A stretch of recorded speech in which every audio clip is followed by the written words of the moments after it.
You change the positioning and the branding, charisma on command, and everything improves, right? Mhm. All the metrics of the website improve. Yeah.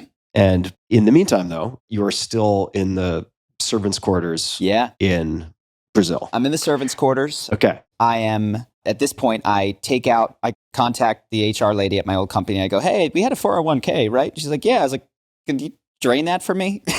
She's like, that's going to come with a penalty. I was like, don't worry, I have no income. So like my taxes won't be too much. I'll just pay the penalty. So I hit zero, and then I get a little infusion of cash, and I'm about to hit zero again. Like I'm going to broke. I am Airbnb-ing my bedroom, sleeping on a horrible couch.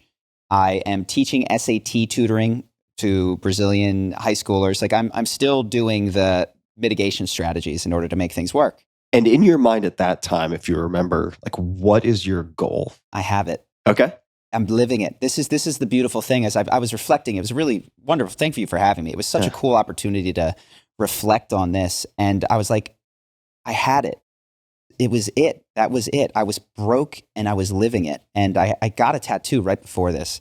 It's a paraphrase. It's right here. I don't need to flash the audience, but it's a paraphrase of Thucydides that is, the secret to freedom is courage. Mm. And he also says the secret to happiness is freedom. It's a paraphrase essentially of, I think, a quote in the Peloponnesian War. And I was so happy, so broke, so unable to feed myself. And I have tried to remind myself of that is the secret. It's just like when you step into it and you're living it, nothing more needed to happen. I would have liked the business to do well, and it eventually did, but I was there.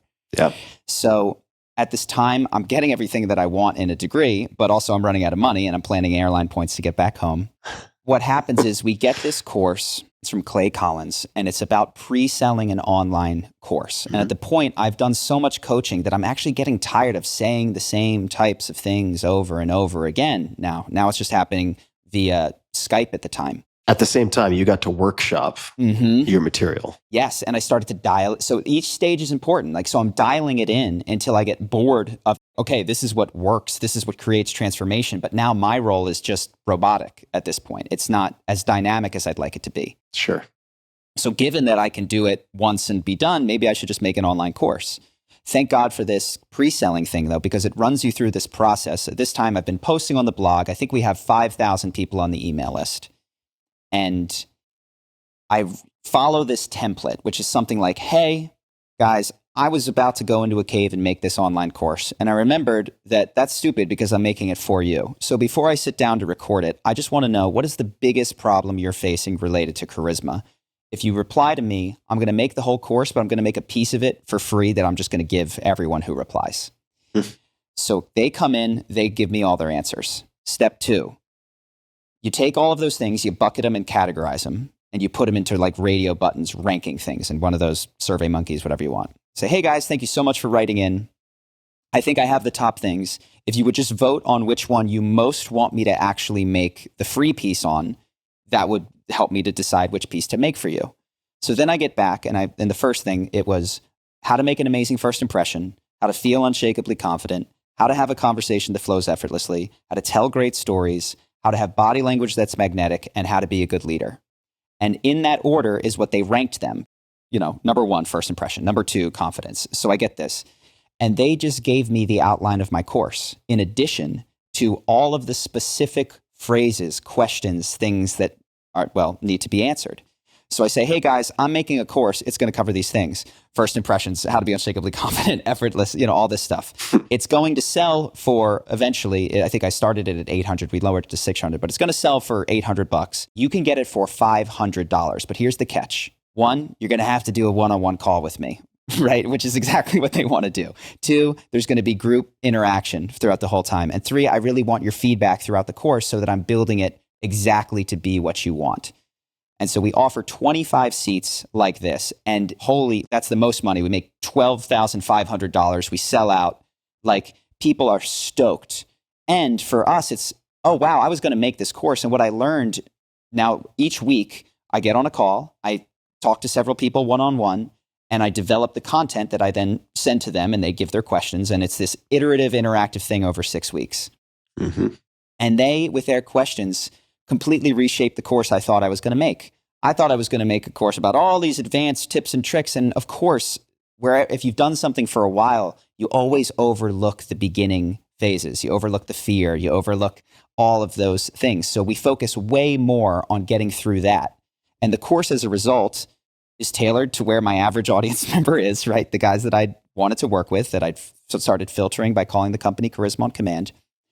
And I have all these surveys that have language that then become the sales page on the back end. So like, do you want to walk into a room and be the guy that people instantly notice and that they're drawn to magnetically? That's phrases that they wrote in their descriptions of what they were asking for and wanted.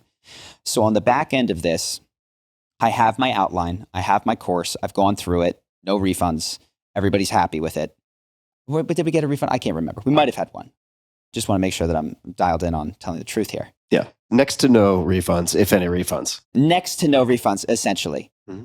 And so now I can go record this thing and offer it on the website. So all of a sudden, these blog posts, which had nothing to sell to, have something to sell to. So now actual money can start coming into the business while I sleep, right? So we're selling this course. We're getting, one a day or one every other day. That's going to pay for your servants' quarters rent at the very least, right? Yes. For sure. Correct. And much more, even at that rate, right? Yeah. So my $450 a month rent becomes affordable, right? I don't have to Airbnb my bed. And at this point, we pop back, we go to Las Vegas. We're flipping when summer hits the Northern Hemisphere, we go home. When it hits Brazil, we go back to Brazil. And so we're just chasing summer basically in 6 to 8 month increments. Vegas, Brazil, Vancouver, Brazil, Colombia. Where are you from originally? Pennsylvania. Didn't go back there. Okay, so how did you choose Vegas? How was Vegas chosen? We exit Brazil the first time right before the World Cup. Great opportunity to Airbnb the last month of rent, get some money coming in. Oh, for sure. It was great. Yeah. Go back to Pennsylvania because I need a car. That's where I've left my car. And plan to drive out to Los Angeles. Drive across the country in 3 days. Spend one night in Vegas. Like, that was a lot of fun. Avicii played at XS. Let's try it again. Say 2 nights, say 3 nights. Stayed there for 10 months. I don't know, a year. It was good food. It was really fun. We were at the time really enjoying going out. We were able to meet and talk to people and do the whole song and dance. And so we wound up getting off-campus student housing, which is the only place that had like 4 cheap bedrooms in Vegas for a year outside of UNLV. And we're in Vegas for that period. So it just stayed. Amazing. I'm curious, what was the durability of that first course or the learnings in that first course? Yeah. In other words, how much of an annuity has that been, whether it's, or was it, in revenue or just in terms of kind of core pieces of curriculum? Numbers, over 10 million for sure. Yeah. I've re-recorded it and I've gotten a little bit better background and, they fixed the sound. And one time I was traveling and so there was a new place every time. But so I've re-recorded it 4 times and I've tried to change pieces that I didn't like, but that structure remains. The sales page remains with minor tweaks. It's not great, but it has been almost 10 years, if not 10 years at this point.